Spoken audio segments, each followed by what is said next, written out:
Allora, Sindaco Soldà, con questo progetto la città di Pieve di Soligo dimostra che la cultura e l'attenzione al paesaggio sono un punto cardine per la sua amministrazione.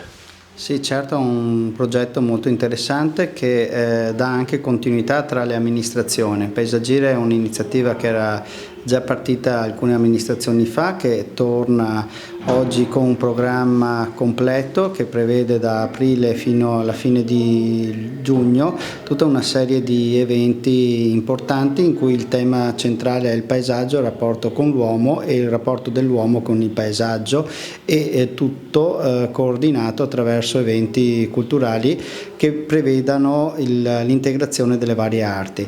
Credo sia doveroso da parte dell'amministrazione ringraziare non solo l'assessore e vice sindaco per il coordinamento del team di lavoro, ma anche il gruppo Echidna e tutte le associazioni che insieme hanno steso e lavorato in questi mesi per aggiungere a questo programma intenso. Ecco, si tratta questo di un modo pratico per avvicinare la comunità alla cura e